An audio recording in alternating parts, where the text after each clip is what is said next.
প্রশস্ত অ্যাপটি ডাউনলোড করার জন্যে প্লে স্টোর থেকে প্রশস্ত 2.0 বলে সার্চ করলে স্ক্রিনে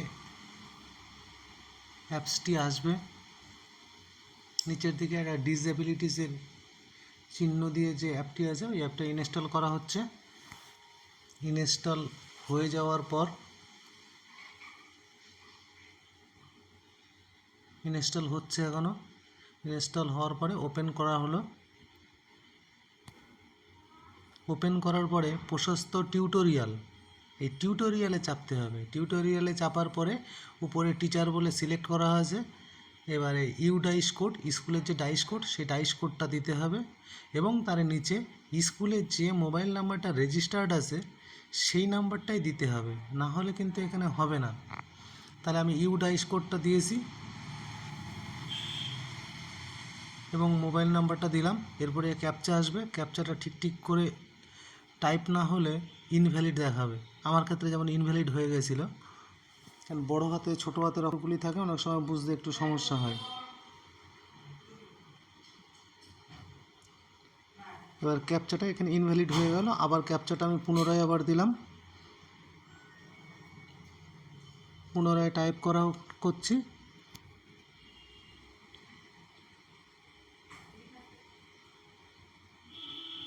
এই ক্যাপচাতে অনেক ক্ষেত্রে একটু সমস্যা হয়, অনেকেরই হচ্ছে এরকম। এরপরে ওটিপি আসবে। এই ওটিপিটা এখানে টাইপ করতে হবে, 6 সংখ্যার ওটিপি। ওটিপিটা দিলেই টাইপ করার পরে সাবমিট ওটিপি। ওটিপি করার পরেই এই প্রশস্ত অ্যাপটি ওপেন হবে।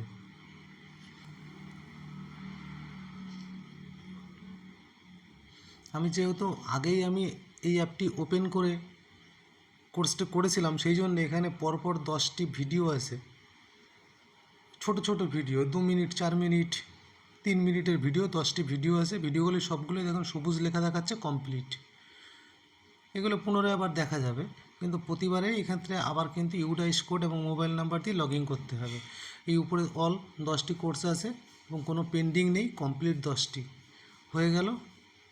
এইভাবে কোর্সটাও করতে হবে, একদম অল্প সময়ের মধ্যে হয়ে যায়। আমি এবার লগ আউট করে দিলাম।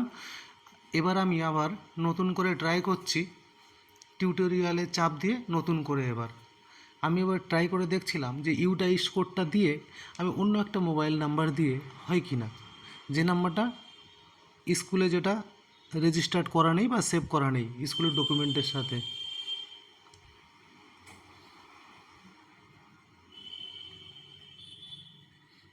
দেখা যাবে আমি আর একটা মোবাইল নাম্বার দিলাম, কিন্তু এখানে ক্যাপচাটা দিতে একটু সমস্যা হচ্ছিল। ক্যাপচাটা টাইপ করতে আমারই ভুল হয়ে যাচ্ছিলো। যাই হোক, কয়েকবার ক্যাপচা দেওয়ার পরে তারপরে দেখুন কি লেখা দেখাচ্ছে, যে দেখাচ্ছিল this no active staff found, মানে এই মোবাইল নাম্বারের সাথে কোনো ওই ডাইস কোডের সঙ্গে কোনো স্টাফ যুক্ত নেই। অতএব যে কোনো ইউডাইস কোড তার সঙ্গে যে কোনো মোবাইল নাম্বার দিয়ে কিন্তু এই অ্যাপটি ওপেন করা যাবে না।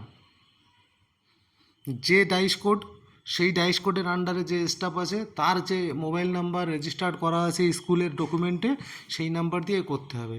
আমি পুনরায় আবার আমার যে নিজের নাম্বার, সেই নাম্বারটা দিয়ে আবার আমি সাবমিট করলাম। সেই আমার প্রতি ক্ষেত্রেই আমার ক্যাপচার ক্ষেত্রে একটু সমস্যা হচ্ছিল, ছোটো হাতের অক্ষর বড় হাতের অক্ষর এটা একটু গুলিয়ে যাচ্ছিলো। যাই হোক, আবার আমি পুনরায় লগ ইন করলাম, দেখছি আবার লগ ইন হচ্ছে, পুরো কোর্সটা বেরিয়ে আসছে। এটা কিন্তু খুব কম সময়ের মধ্যে আপনারা খুব সহজেই করতে পারবেন। এটা মেইনলি ডিসএবিলিটিস চিলড্রেনদের স্ক্রিনিং করার জন্য, আলাদা করার জন্য একটা বিশেষ অ্যাপস কোর্স, যার মাধ্যমে আমরা স্কুলের যারা বিভিন্ন ধরনের ডিসএবিলিটিস ছেলেমেয়ে আছে তাদেরকে আমরা আইডেন্টিফাই করতে পারবো এবং পরবর্তীকালে যেটা আমাদের সার্কেল বা ব্লকে যারা স্পেশাল এডুকেটার আছে তাদের কাছে এই ডকুমেন্টগুলো আমাদের পরবর্তীতে দিতে হবে। কত রকম ডিসএবিলিটিস আছে স্কুলে থাকে সেই সম্পর্কে একটা প্রাথমিক ধারণা টিচারদের,